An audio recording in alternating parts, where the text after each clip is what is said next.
सबसे पहला आपका सवाल है डिफाइन स्टोलन प्रॉपर्टी।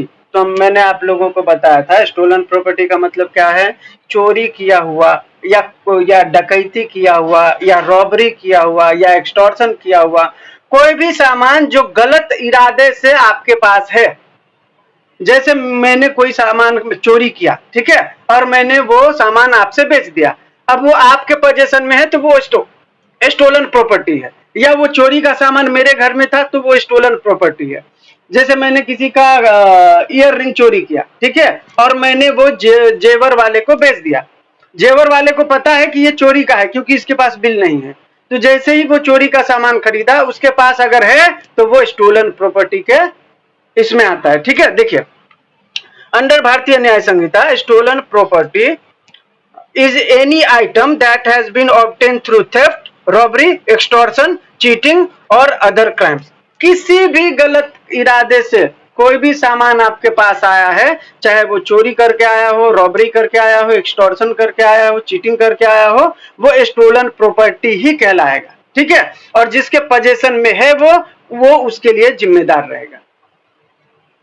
ठीक है, तो ये है आपका स्टोलन प्रॉपर्टी। दूसरा है व्हाट इज अबेटमेंट। अबेटमेंट का मतलब क्या होता है, किसी को इनकरेज करना, किसी को इंस्टिगेट करना, उकसाना। ठीक है, मैंने प्रीवियस लेक्चर में आप लोगों को अच्छे से बताया था इंस्टिगेशन के बारे में, अबेटमेंट के बारे में कि कोई किसी को कैसे अबेट कर सकता है। मैं किसी को बोल दूंगा, जैसे दो आदमी झगड़ा कर रहा है, हाथापाई कर रहा है, ठीक है, मैं वहां पहुंचा, मैं बोला अरे यार हाथापाई कर रहा, मन में सोचा, तो मैं जाके वहां पे और झगड़े को थोड़ा मजबूत किया। मैं बोला उधर जाके, ए राजू तेरे बाप को भी ये मारने आया था, तुझे नहीं पता ना, ये जाके मम्मी से पूछना, तेरी बहन पे भी हाथ उठाया था। अब वो जो दोनों हाथापाई कर रहा है उसमें जो राजू है उसको मैंने और चढ़ा दिया झाड़ पे, ठीक है, और मैंने उसको तभी एक डंडा भी दे दिया, ले इससे मार, क्या हाथापाई कर रहा है। वो इतना मतलब इंस्टिगेट हो गया कि लाठी से उसको मारना शुरू कर दिया। तो यहाँ पे मैं किसके लिए लायबल होऊंगा, अबेटमेंट के लिए, क्योंकि मैं उसको उकसाया, मैंने उसको इनकरेज किया और मैंने ये जानबूझ के किया। तो आप किसी को किसी क्राइम में हेल्प करते हो इंटेंशनली, या उसके कॉन्स्पिरेसी में हेल्प करते हो, या किसी को इंस्टिगेट करते हो, ये सारी चीजें कवर है आपके अबेटमेंट में। ठीक है, और सेक्शन 45 में अबेटमेंट के बारे में बताया गया है। अगला सवाल है what are the two theories of negligence. Negligence के दो थ्योरी के बारे में बताइए। नहीं, सेक्शन लिखना बहुत जरूरी बिल्कुल भी नहीं है। मैंने सेक्शन इसीलिए लिख दिया ताकि आप लोगों को याद रहे।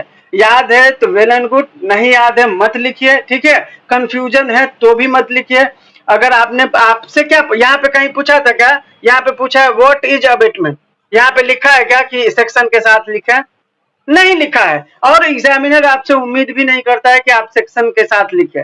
20-20 साल 30-30 साल जज बने हुए हो जाता है, वकील बने हुए हो जाता है, फिर भी उनको सेक्शन याद नहीं होता।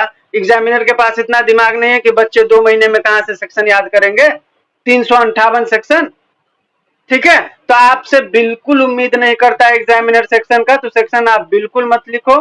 याद है 100% श्योर हो तो लिख दो, तब तो अच्छी बात है। ऐसा नहीं कि आपके मार्क्स बढ़ जाएंगे, एग्जामिनर को आपके सेक्शन से कोई मतलब नहीं है। आपको जो सवाल पूछा है जवाब आपको उसका देना है, सिंपल। सेक्शन क्या बोलते हैं उसको, ऑप्शनल है, आपको लिखना है तो लिखो, नहीं तो मत लिखो।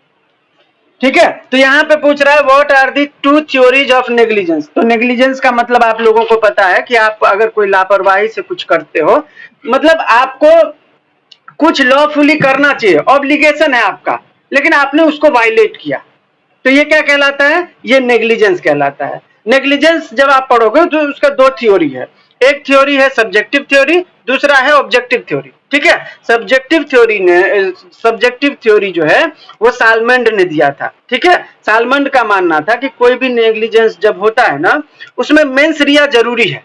सालमंड का मानना था कि कोई भी नेग्लिजेंस अगर होता है तो उसमें स्टेट ऑफ माइंड की जरूरत है। ठीक है, कोई भी नेग्लिजेंस होता है तो वो दिमाग का मतलब क्या बोलते हैं उसको, उसके अंदर मेंस रिया होना चाहिए। ठीक है, तो ये उसका मानना था। मेंस रिया का मतलब जैसे मैं किसी को डिफेम कर रहा हूं, मेरा इरादा है कि मैं सुजीत को बदनाम करूं, तो मैं उसके बारे में कुछ गलत न्यूज़पेपर में बताता हूं, तो ये मेरा इंटेंशन है और ये डिफेमेशन जो है नेग्लिजेंस का पार्ट है। डिफेमेशन नेग्लिजेंस है एक तरीके का, ठीक है, लेकिन ये इंटेंशनली होता है, ये इसका मतलब मेरा इरादा है, मेरा स्टेट ऑफ माइंड है कि मैं उसको बदनाम करूं, तो ये नेग्लिजेंस कौन सा होता है, सब्जेक्टिव थ्योरी में आता है, ठीक है। और ये दिया किसने है, सालमंड ने। दूसरा थ्योरी है आपका ऑब्जेक्टिव थ्योरी, ये भी नेग्लिजेंस को कवर करता है, इसको दिया था फ्रेडरिक पोलॉक ने, ठीक है। ऑब्जेक्टिव थ्योरी ऑफ नेग्लिजेंस जो है फ्रेडरिक पोलॉक ने दिया था। उसका मानना था कि नहीं भाई, मेंस रिया तो ठीक है, लेकिन किसी भी इंसान का जो नेग्लिजेंस होता है उसमें एक्टस रियस भी जरूरी है। एक्टस रियस का मतलब एक्ट, आपका गलत मतलब जो होता है ना कंडक्ट, उसमें मतलब आपका कंडक्ट भी बहुत जरूरी है। तो पोलॉक ने कहा था कि कोई भी नेग्लिजेंस होता है तो उसमें उसका कंडक्ट भी देखा जाना चाहिए, ठीक है। एग्जाम्पल फॉर मैं एक वो क्या बोलते हैं, आपने देखा होगा ये जुहू बीच या बड़े बड़े बीच के आसपास में जो होता है वो सेफ गार्ड होता है, ये कौन बोलते हो, क्या बोलते हो उसको यार, जीवन रक्षक होता है ना, वो रेड कलर का पहन के खड़े रहते हैं उधर, ठीक है। अगर कोई डूबता है तो उसको बचाते हैं, उसका छोड़ो, एक एग्जांपल ले लेते हैं, स्विमिंग पूल है, ठीक है, वहां पे एक स्विमर है जिसको रखा गया है कि कोई भी स्विमिंग करने आए तो आप उसको देखो, जिसको नहीं आता होगा आप सिखाओ, अगर कोई डूबे तो उसको बचाओ, ठीक है। अब वो बंदा बैठा हुआ है और दो तीन बच्चे आए स्विमिंग पूल में और वो नहा रहे हैं, उसका काम था कि बच्चे आए हैं तो उसको बताए सिखाए और उस पर ध्यान रखे, वो मोबाइल में बिजी है। इसका कारण है, इसके बाद क्या होता है, वो बच्चे एक उसमें से कोई एक डूब रहा होता है और वो आदमी जो होता है जो उसको उसकी सेफ्टी के लिए होता है वो ध्यान नहीं देता, ठीक है।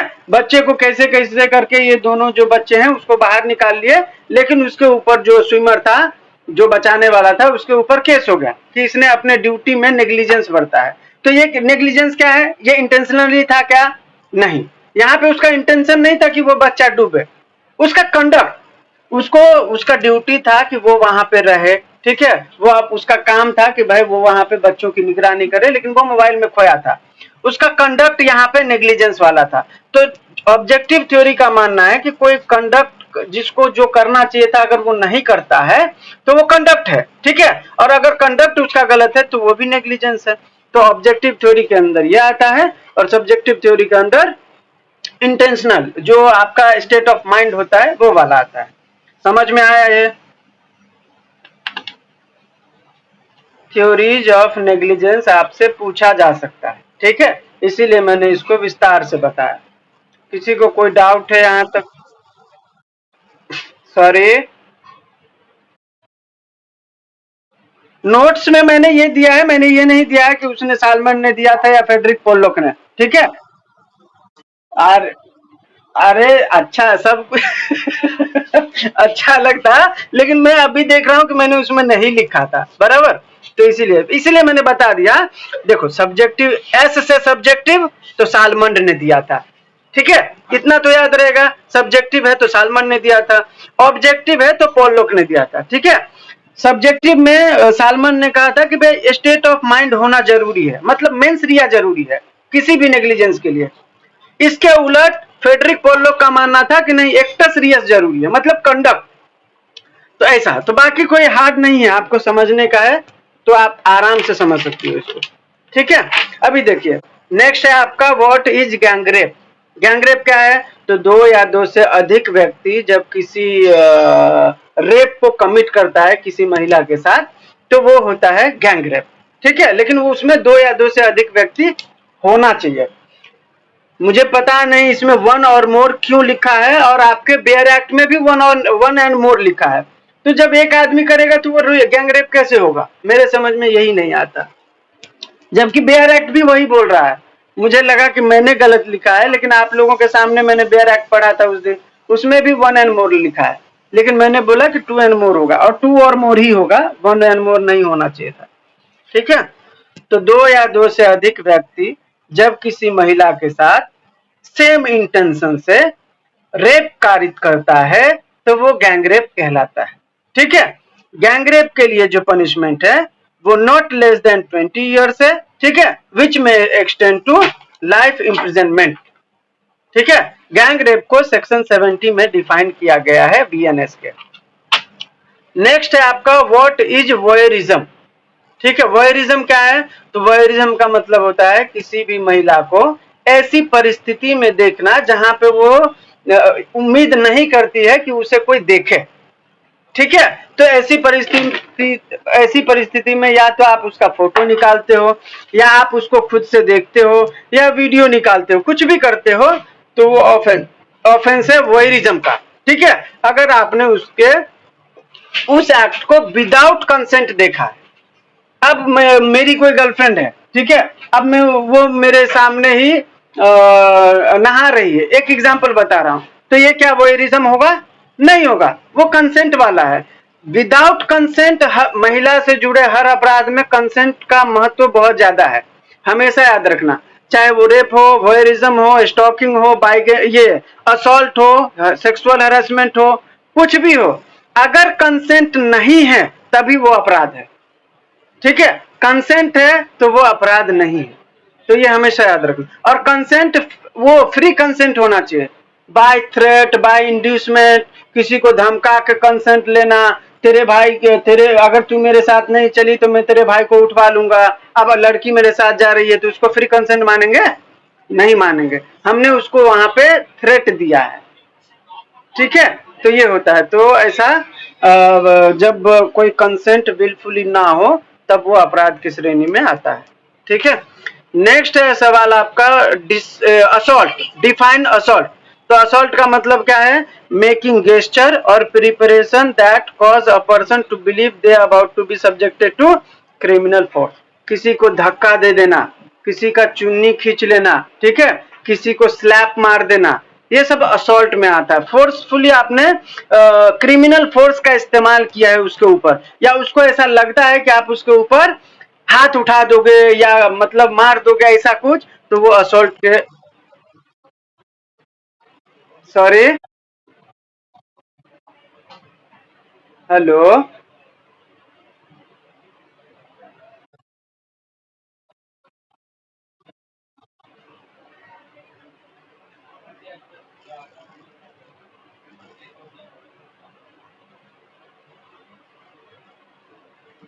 ठीक है, आगे बढ़ते हैं। अगला सवाल है डिफाइन बाइगेमी। बाइगेमी क्या है? बाइगेमी का मतलब है कि कोई भी बंदा जब एक बार लॉफुली शादी कर लेता है तो वो जब तक उसकी वाइफ लाइव है, जिंदा है, तब तक वो दूसरा शादी नहीं कर सकता। ठीक है। अगर एक वाइफ के रहते या एक पति के रहते, अगर आप उसके बिना कंसेंट के या कंसेंट के भी अगर वो लाइव है तो आप दूसरा शादी नहीं कर सकते, या तो आप डाइवोर्स दो या दूसरा शादी मत करो। अगर एक वाइफ के रहते अगर आप दूसरी शादी करते हो तो वो बाइगेमी है, और ये पनिशेबल ऑफेंस है अंडर सेक्शन 82 ऑफ BNS। ठीक है। सिंपल से याद रखना, एक वाइफ के रहते लीगली शादी हुआ हो तो एक वाइफ के रहते दूसरी शादी आप नहीं कर सकते। अगर किए हो तो वो बाइगेमी है, और बाइगेमी पनिशेबल ऑफेंस है अंडर सेक्शन 82 ऑफ BNS। अगला सवाल है आपका state any two exception to defamation. ये आपको 2 मार्क्स में पूछा है, इसीलिए 2 एक्सेप्शन पूछ रहा है। ठीक है। अगर आपको ये 6 मार्क्स में पूछेगा तो आपसे बोल देगा 5 एक्सेप्शन बताओ। ठीक है।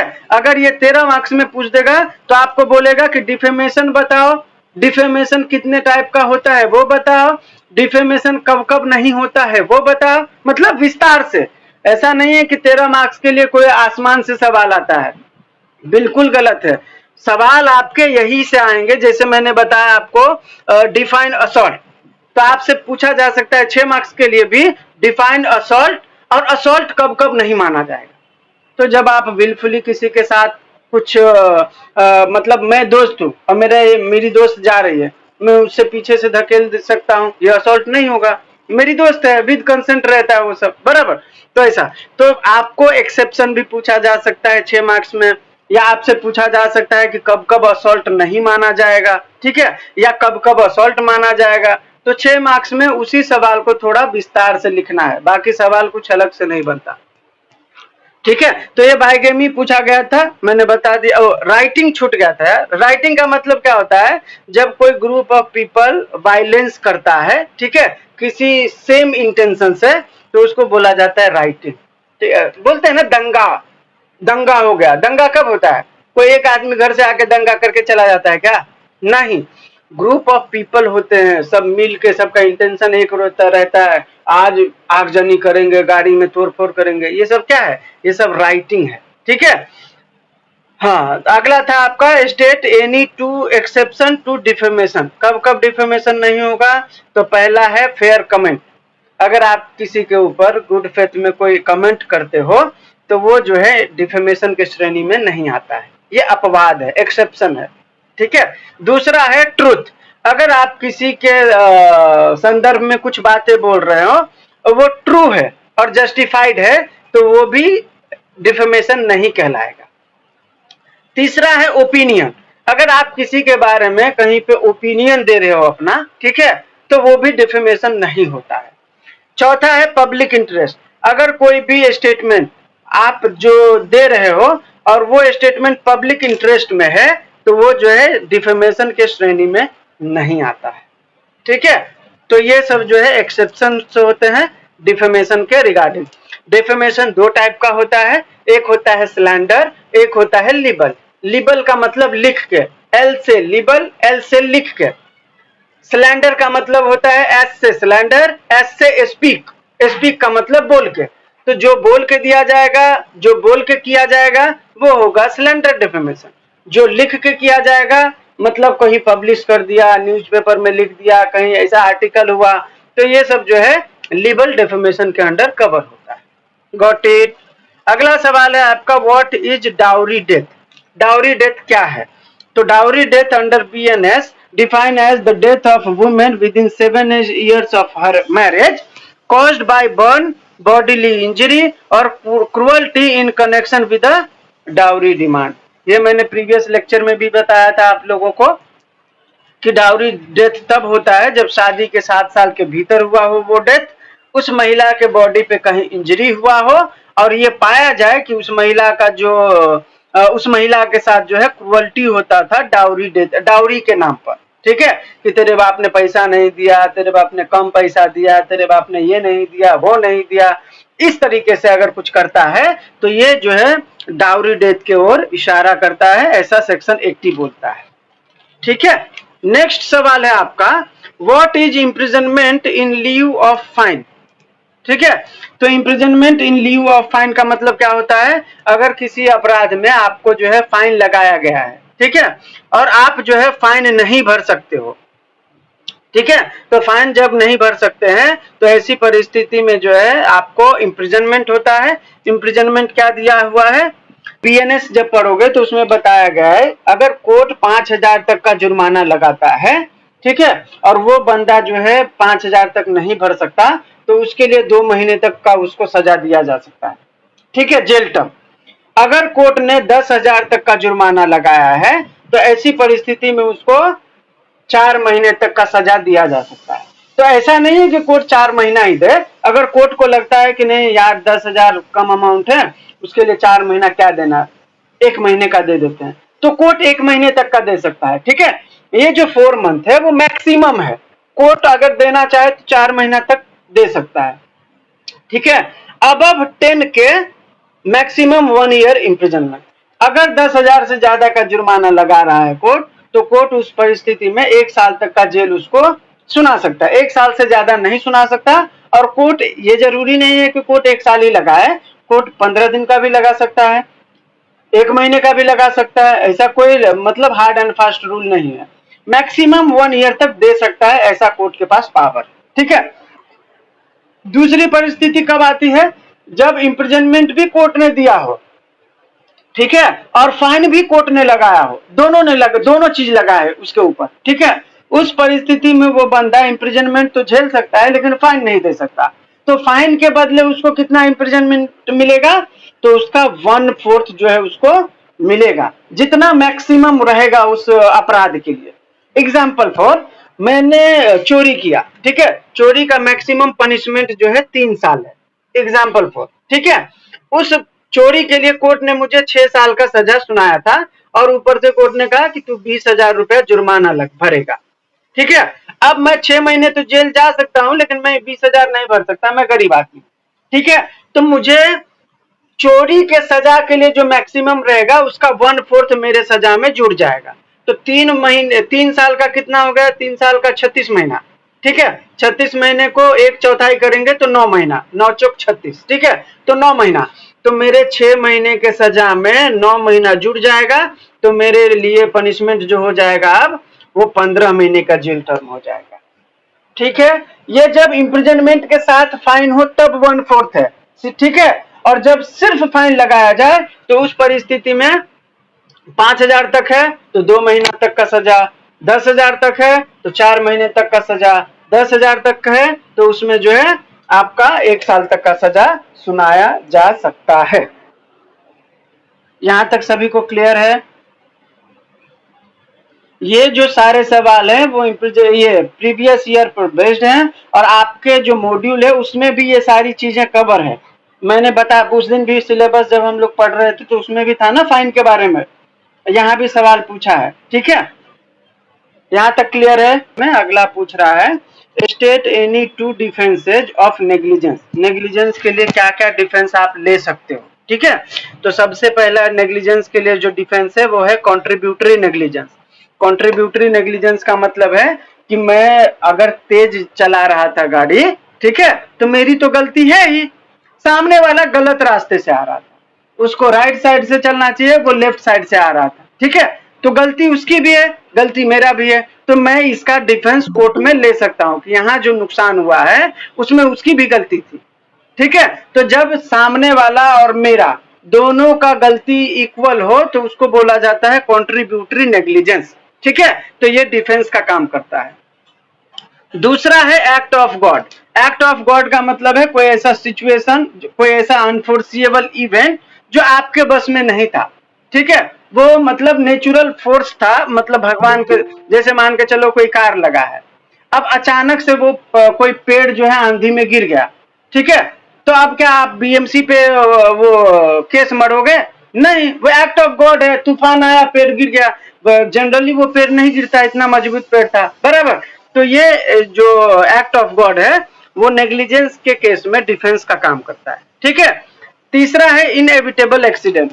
कोई ऐसा एक्सीडेंट जिसको आप रोक नहीं सकते, ठीक है। जैसे मैं कार चला रहा था और अचानक से मेरा ब्रेक फेल हो गया।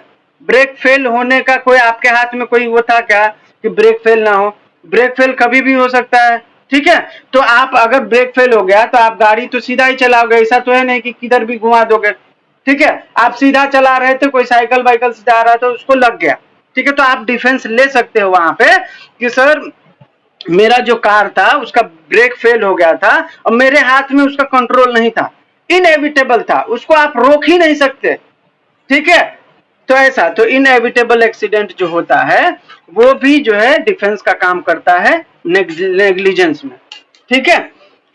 नेक्स्ट है आपका कंसेंट एज पर सेक्शन 28। मैंने ये कल भी बताया था आप लोगों को जब हम लोग सिचुएशनल क्वेश्चन पढ़ रहे थे, ठीक है। उसमें क्या था, वो जो एक महिला के साथ था ना रेप वाला सीन, तो उसमें क्या सीन था अभी मुझे उसका स्टोरी नहीं याद आ रहा है, जाने दीजिए। तो उसमें क्या था कि लड़की ने कंसेंट दिया था, हाँ हाँ याद आया। वो सिचुएशन क्या था कि लड़की को जो है उसका जो कोई बंदा होता है वो बोलता है कि मैं तुमको एग्जाम में अच्छे स्कोर करा दूंगा, ठीक है, अगर तुम मेरे साथ जो है फिजिकल होती हो। तो लड़की सोची वैसे तो मैं फेल हो जाऊंगी, मैंने पढ़ा नहीं है कुछ, तो ये अगर ये अच्छे स्कोर करा देगा तो अच्छी बात है। तो वो उसके साथ इंटीमेट होती है, उसको कंसेंट दे देता है, ठीक है। तो यहाँ पे जो लड़की ने कंसेंट दिया, वो कंसेंट फ्री विल से दिया गया था क्या? नहीं दिया गया था, ठीक है। फ्री विल से कब होता है? जब लड़की सामने से बोलती कि चलो कहीं से चल के आते हैं या फिजिकल होते हैं। लेकिन लड़के ने उसको क्या किया था, उसको बोला था कि मैं आपको एग्जाम में पास करा दूंगा और टॉप करा दूंगा, ऐसा कुछ, ठीक है। तो लड़की का कंसेंट जो है फ्री नहीं था। तो सेक्शन 28 यहाँ पे कंसेंट के ही बारे में ही बता रहा है कि कंसेंट कब कंसेंट माना जाएगा। तो देखिए section 28 of BNS explain that consent must be given freely and with full understanding, ठीक है। कंसेंट जो है हमेशा फ्री विल के साथ होना चाहिए, सामने से देना चाहिए। ठीक है, ऐसा नहीं है कि आपने इंड्यूस किया, थ्रेट किया, कोवर्जन किया, तब आपने उसका जो है कंसेंट लिया, तो वो कंसेंट नहीं माना जाएगा। और कब कब नहीं माना जाएगा, देखिए, if someone agrees to something because they are scared, misled, intoxicated, mentally unstable, their consent is not legally valid. उस केस में क्या था, लड़की को मिसलीड किया गया था कि मैं तुमको पास करा दूंगा। ठीक है, और वो लड़की मिसलीड होकर उसको कंसेंट दी कि ठीक है फिजिकल हो सकते हैं। ठीक है, तो उस टाइम पर जो कंसेंट दिया गया था वो फ्री कंसेंट नहीं था। ठीक है, क्योंकि सेक्शन 28 बोलता है कि जब फ्री कंसेंट नहीं होगा तो वो अपराध है। तो जब उसने उसके साथ फिजिकल हुआ तो कंसेंट नहीं था, तो वो रेप हो गया ना, बराबर। तो ये है, तो सिचुएशनल भी देखो कवर कर दिया मैंने, और सेक्शन 28 भी आप लोगों को समझा दिया। ठीक है, क्लियर है यहां तक?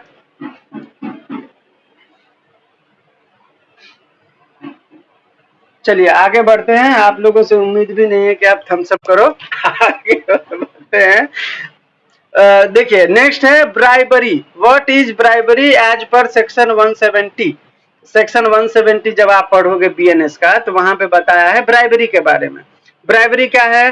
Bribery is defined under BNS as the act of giving और receiving something of value in exchange for influencing और रिवॉर्डिंग समवन्स इलेक्टोरल राइट्स। ठीक है, तो देखो कोई बंदा है, ठीक है, जैसे आज ही की बात करता हूं मैं, दिंडोसी कोर्ट में मेरा एक वो था, ऑर्डर पास हुआ था एबीए का। ठीक है, एबीए में मेरा अलाउड हो गया था एबीए। ठीक है, तो उसका ऑर्डर कॉपी तो लेंगे ना कोर्ट से, तो ऑर्डर कॉपी लेने गया था मैं 24 तारीख को ही शाम को, तो नहीं मिला। बोला फाइल निकालना पड़ेगा फिर ऑर्डर बनेगा। 25 को गया, फाइल नहीं मिला। 26 को गया, नहीं मिला। 27 को गया, नहीं मिला। आज गया, नहीं मिला। मुझे लग गया कि उसको जो है मतलब कुछ टिकाना पड़ेगा। ठीक है, जैसे ही उसको साइड में बुला के 300 रुपया दिया, फटाक से वो फाइल निकाल के बना के दे दिया। देखो कितना करप्शन बढ़ गया, ये देखिए आप। उसी दिन फाइल मिल गया, और मुझे लग रहा था कि ये जो फाइल का जो लोचा है ना, वो सिर्फ पैसे का है, पैसा दूंगा वो हो जाएगा। और आज मैं गया, उसको पैसा दिया, वैसे बोलना नहीं चाहिए प्लेटफॉर्म पर, 300 रुपया दिया जेब में, और वो तुरंत फाइल निकाल के ऑर्डर बना के दे दिया। देखो, तो ये क्या है? ये ब्राइबरी है।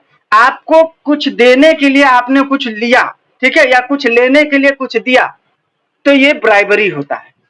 ठीक है, इसको सेक्शन 170 में डिफाइन किया गया है। नेक्स्ट है आपका फोर्स। Define force. फोर्स का मतलब क्या है? आप किसी के ऊपर मतलब धक्का देते हो, या कोई भी ऐसा मोशन करते हो जिससे सामने वाले के मतलब एक्ट में बदलाव आए। ठीक है, जैसे कोई बैठ रहा है, मैं चेयर खींच रहा हूं, ठीक है, मैंने फोर्स का इस्तेमाल किया, वो बैठने वाला था, गिर गया, उसके मोशन में चेंजेस आ गए। ठीक है, कोई जा रहा था, मैंने धक्का दे दिया, फोर्स लगाया उसके ऊपर, वो जहां खड़ा था वहां से उसका मोशन चेंज हो गया, तो ये होता है फोर्स। ठीक है, फोर्स को सेक्शन 128 में डिफाइन किया गया। एग्जाम्पल भी दिया है, pushing someone in the street to cause discomfort. कोई जा रहा है रास्ते में, आपने उसको धक्का लगा दिया, ये क्या है? ये फोर्स है। नेक्स्ट है आपका give any two example of mischief. Mischief का मैंने बताया था कि कोई भी बंदा जब किसी के प्रॉपर्टी को, वैल्यूएबल आइटम को जो है डिस्ट्रॉय करता है, या रॉन्गफुल लॉस पहुंचाने के कारण, या रॉन्गफुल लॉस हो सामने वाले का, इस इंटेंशन से कोई काम कारित करता है, तो उसको मिसचीफ कहा जाता है। ठीक है, जैसे मैंने किसी बस में सफर कर रहा हूं मैं, और उस बस का जो है नीचे का सीट मैं उसको फाड़ रहा हूं वो पेन से, ये क्या है? ये मिसचीफ है। ठीक है, मेरे किसी एक्ट से किसी को रॉन्गफुल लॉस हो सकता है, तो ये मिसचीफ होता है। ठीक है, तो आपसे पूछ रहा है कि दो एग्जाम्पल बताइए मिसचीफ के बारे में। तो सबसे पहला है intentional burning a valuable item like a document to cause wrongful loss to owner. किसी का कोई आधार कार्ड मिला मुझे रोड पे, मैं उसको गटर में डाल दिया, या मैं उसको जला दिया, मेरे इस वजह से किसी को तो नुकसान होगा, ये क्या है? ये मिसचीफ है। मेरे पास किसी का डॉक्यूमेंट था, मैंने उसको जला दिया, ये मेरा ड्यूटी था कि मैं उसको सर्व करूं, मैं उसको दे दूं, लेकिन मैंने ऐसा नहीं किया, मेरे कारण किसी को रॉन्गफुल लॉस हो सकता है, ये मिसचीफ है। दूसरा example, damaging public property intentionally.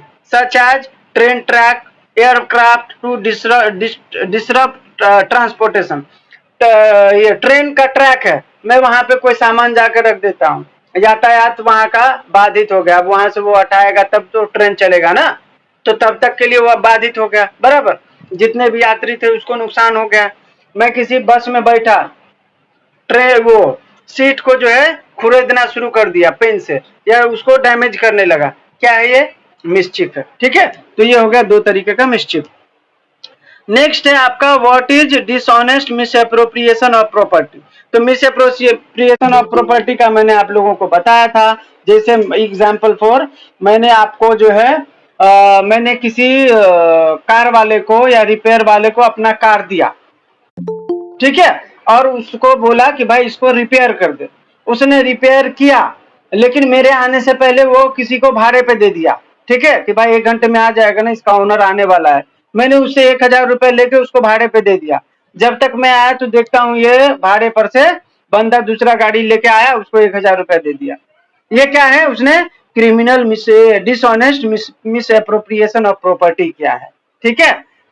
तो ये होता है, और इसके लिए सेक्शन 314 में प्रोविजन बनाया गया है। देखो एग्जाम ये पढ़ भी देता हूं मैं। Dishonest misappropriation of property under BNS refers to act of taking और using another person's movable property without their permission, ठीक है। मैंने आपको दिया था रिपेयर करने के लिए, और आप जो है उसका वो जैसे मैंने किसी को घर दिया, ठीक है, मैं जा रहा था लंदन, मैंने बोला कि भाई राजू मेरे घर का देखभाली करना, मैं 2 महीने में रिटर्न आ जाऊंगा, ठीक है। मैंने उसको सिर्फ देखभाली करने के लिए दिया था, वो 2 महीने के लिए रेंट पे दे दिया किसी को। ये क्या है? ये डिसऑनेस्ट मिसअप्रोप्रिएशन ऑफ प्रॉपर्टी है, ठीक है। उसका वो प्रॉपर्टी था ही नहीं, वो कैसे किसी को भाड़े पे दे सकता है, बराबर। तो ये है, ठीक है। यहां तक सभी को क्लियर है? नेक्स्ट है आपका what is de minimis not curat lex, ठीक है। इसका आपको ये जो है लैटिन मैक्सिम है, इसका आपको जो है डेफिनेशन पूछ रहा है, इसका हिंदी में मतलब क्या होता है इंग्लिश में। तो देखिए, what is de minimis not curat lex. De minimis non curat lex is a Latin phrase that translate to the law does not concern itself with trifles, ठीक है। छोटे मोटे मैटर को लेके आप कोर्ट नहीं जा सकते। मैंने किसी को धक्का दे दिया, ठीक है, उसको सिर्फ धक्का दिया, ना वो गिरा ना उसको चोट लगा, इसके लिए वो कोर्ट जा सकता है क्या? नहीं जा सकता, कोर्ट लेगा ही नहीं मैटर। अरे तुमको हल्का सा धक्का दे दिया, तुम ये बड़ा मैटर है। तो ट्रैफल्स मैटर का मतलब है कि छोटे मोटे मैटर को ना कोर्ट भी संज्ञान में नहीं लेता, लॉ उसको अपराध मानता ही नहीं है, ठीक है। मैंने किसी को हल्का धक्का दे दिया, कोई बैठ रहा था मैंने चेयर खींच दिया, अगर उसको चोट नहीं लगता है तो वो अपराध नहीं है। तो ट्रिफल्स मैटर को जो है ना लॉ वो कंसर्न नहीं करता, ठीक है। तो यही मतलब होता है डी मिनिमिस नॉन क्यूरेट लेक्स का। नेक्स्ट है आपका डिफाइन किडनैपिंग। किडनैपिंग से पहले एक चीज और बता दूं आपको, अभी याद आ गया मुझे। देखो, अगर आपसे सवाल पूछा जाए, ये सवाल शायद एक बार पूछा भी है, बार बार नहीं पूछा है लेकिन मुझे अभी याद आ गया। आपसे पूछा जा सकता है कि क्रिमिनल लॉ का कार्डिनल प्रिंसिपल क्या है, ठीक है। कार्डिनल प्रिंसिपल, ठीक है। क्रिमिनल जस्टिस सिस्टम में कुछ प्रिंसिपल बनाए गए हैं, ठीक है, जिससे क्रिमिनल जस्टिस सिस्टम चलता है। एग्जाम्पल फॉर, सबसे पहला है क्रिमिनल जस्टिस का प्रिंसिपल, इसको कार्डिनल प्रिंसिपल बोला जाता है, आप लोगों को पता होगा। Presumption of innocent, presumption of innocent, इसका मतलब क्या है? Everyone is innocent until proven guilty. हर वो बंदा निर्दोष है, शरीफ है, जब तक उसके खिलाफ कोई अपराध साबित नहीं होता। ये क्रिमिनल जस्टिस का सबसे इंपॉर्टेंट प्रिंसिपल है। दूसरा सबसे इंपॉर्टेंट प्रिंसिपल क्या है? Burden of proof lies on prosecution, ठीक है, ये दूसरा प्रिंसिपल है। क्रिमिनल जस्टिस सिस्टम ये मानता है कि कोई भी बंदा जो केस इनिशिएट करता है बर्डन उसके ऊपर रहेगा कि वो सामने वाले को अपराधी क्यों बता रहा है। ठीक है, अब मान के चलो कोई विक्टिम है, रेप विक्टिम है, तो वो लड़का नहीं बोलेगा कि मैंने रेप नहीं किया है। उस लड़की के एडवोकेट को, which is known as public prosecutor, उसको साबित करना पड़ेगा कि उस लड़की के साथ रेप उसी लड़के ने किया है। ठीक है, तो ये क्रिमिनल जस्टिस का बहुत इंपॉर्टेंट प्रिंसिपल है कि बर्डन ऑफ प्रूफ जो है ऑलवेज लाइज ऑन प्रोसिक्यूशन, मतलब विक्टिम पक्ष जो भी केस इनिशिएट कर रहा है। ठीक है, तीसरा प्रिंसिपल है क्रिमिनल जस्टिस का, no crime without law and no punishment without law. इसका मतलब यह है कि कोई भी अपराध आप करते हो, अगर उसका प्रोविजन किसी लॉ में नहीं है तो वो अपराध नहीं है। ठीक है, अगर कोई आप काम करते हो, मान के चलो मैंने किसी को थप्पड़ मारा, अब ये किसी भी लॉ में नहीं डिस्क्राइब है कि थप्पड़ मारने का क्या सजा है। ठीक है, तो वो अपराध नहीं है। और अगर उस अपराध के लिए किसी भी लॉ में पनिशमेंट नहीं है तो उसको पनिशमेंट नहीं मिलेगा। ठीक है, तो क्रिमिनल जस्टिस सिस्टम का तीसरा प्रिंसिपल यह है कि जब तक कोई अपराध किसी लेजिस्लेशन में नहीं है तो वो अपराध नहीं है, जब तक कोई अपराध का पनिशमेंट किसी लॉ में नहीं है तब तक उसको पनिशमेंट नहीं मिलेगा। क्लियर? ये तीन प्रिंसिपल क्रिमिनल जस्टिस का इंपॉर्टेंट है, इसीलिए बता दिया, हो सकता है पूछा जाए तो आप लोगों को याद रखना है। ठीक है, सबसे पहला क्या, प्रिजम्पशन ऑफ इनोसेंट, दूसरा burden of proof lies on prosecution, और तीसरा no crime without any law, no punishment without law. मतलब जब तक कोई लेजिस्लेशन या कोई लॉ किसी अपराध को परिभाषित नहीं किया हो तब तक वो अपराध अपराध नहीं है, और जब तक उस अपराध के लिए कोई पनिशमेंट ना हो लॉ में तब तक उसके लिए कोई पनिशमेंट नहीं दिया जा सकता। समझ गया? समझ गए आप लोग? ठीक है, आगे बढ़ते हैं हम लोग, हमारा आप लोगों का लेक्चर कल भी रहेगा। ठीक है, 10 बजे से कल रहेगा, क्योंकि मेरा कल 6 सेमेस्टर का एग्जाम है ना, तो उनका नहीं लूंगा, तो आप लोगों का ही लूंगा। ठीक है, चलिए आगे बढ़ते हैं हम लोग। हमारा अगला सवाल है, किधर गया, डिफाइन किडनैपिंग। ठीक है, तो किडनैपिंग का मतलब है कि किसी भी बंदे को कहीं से आप डिटेन करते हो, उठाते हो विदाउट उनके विल। ठीक है, मतलब किसी भी बंदे को एक जगह से दूसरे जगह ले जाते हो उनके कंसेंट के बगैर। ठीक है, तो उसको बोला जाता है किडनैपिंग। सेक्शन 137 में इसको डिफाइन किया गया है। ठीक है, द एक्ट ऑफ रिमूविंग और detaining a person against their will. किसी बंदे को कहीं से रिमूव कर रहे हो, वहां से उठा रहे हो, या किसी बंदे को कहीं डिटेन करके रख रहे हो, ठीक है, उसके कंसेंट के बगैर, उसके विल के बगैर, तो वो बोला जाता है किडनैपिंग। और ये फोर्सफुल होना चाहिए और डिसेप्शन होना चाहिए उसमें, तो ये जो है किडनैपिंग में आएगा। अगला सवाल आपसे पूछा जा रहा है, 5 एक्सेप्शन टू दी सेक्शन 101, मतलब मर्डर। सेक्शन 101 में मर्डर को डिफाइन किया गया है, और आपसे पूछा जा रहा है कि कब कब कोई मर्डर नहीं होगा। ठीक है, तो उसके एक्सेप्शन आपसे पूछे जा रहे हैं, और कितने एक्सेप्शन पूछ रहा है, 5। 5 का मतलब ये 6 मार्क्स में आ सकता है। ठीक है, तो क्या क्या है, सबसे पहला प्रोवोकेशन। अगर सडन प्रोवोकेशन हुआ है, मान के चलिए मैं कहीं जा रहा था, ठीक है, और कोई बंदा मुझे रोक के और माँ बहन का गाली दे रहा है, ठीक है, और बहुत अभद्र अभद्र गाली दे रहा है, मुझे गुस्सा आया और मैंने उसको बहुत जोर से चमाट मार दिया। ठीक है, या मेरे सामने पत्थर था, मैंने उसको मार दिया, उसने उकसाया मुझे, मैं तो शांति से जा रहा था, मेरे को क्या मतलब है उससे।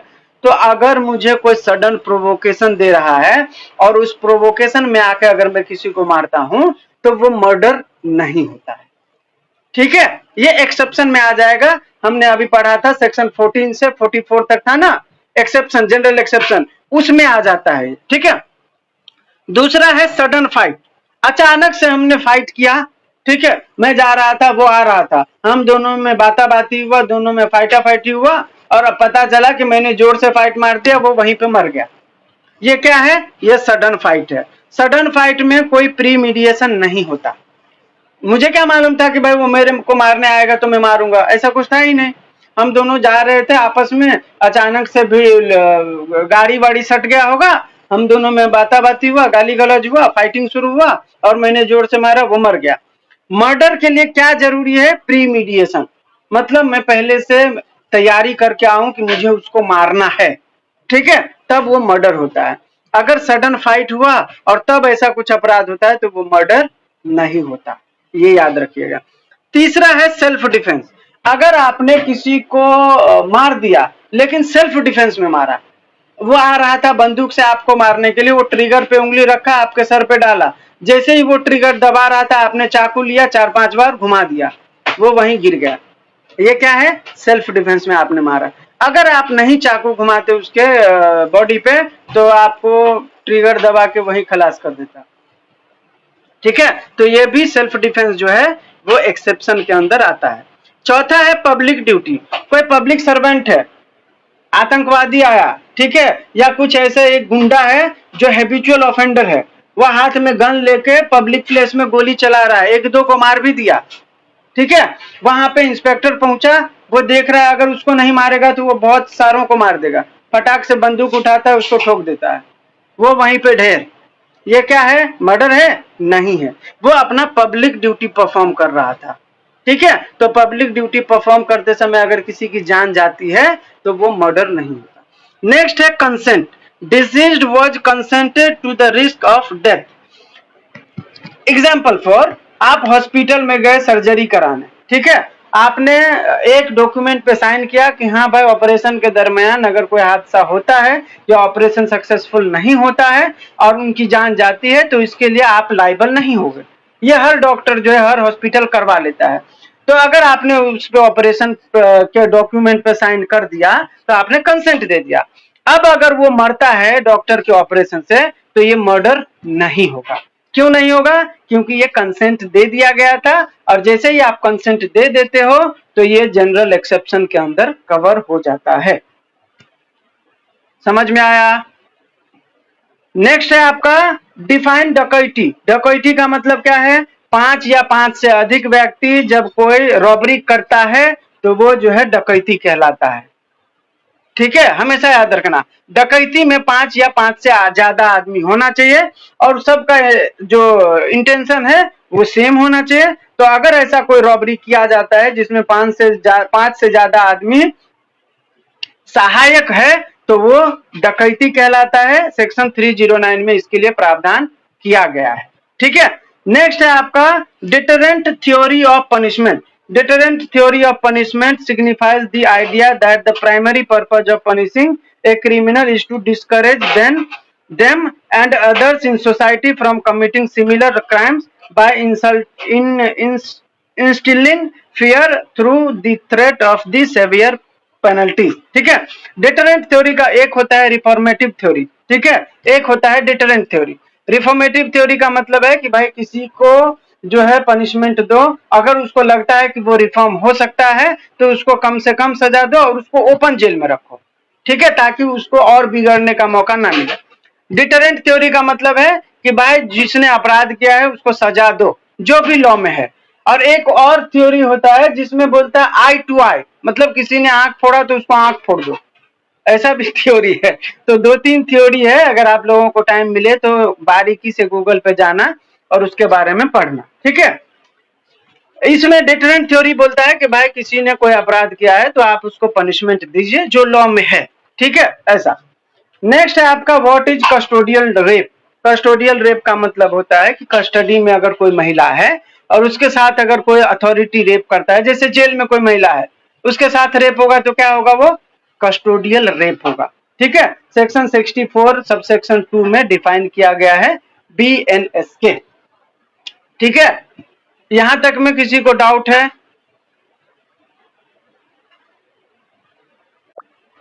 ठीक है, मिलते हैं कल हम लोग, क्योंकि मेरा 10 बजे से 6 सेमेस्टर का भी वो लेक्चर है, उनका भी कल एग्जाम है, इसीलिए रखना पड़ा, ठीक है। थैंक यू सो मच, मिलते हैं कल।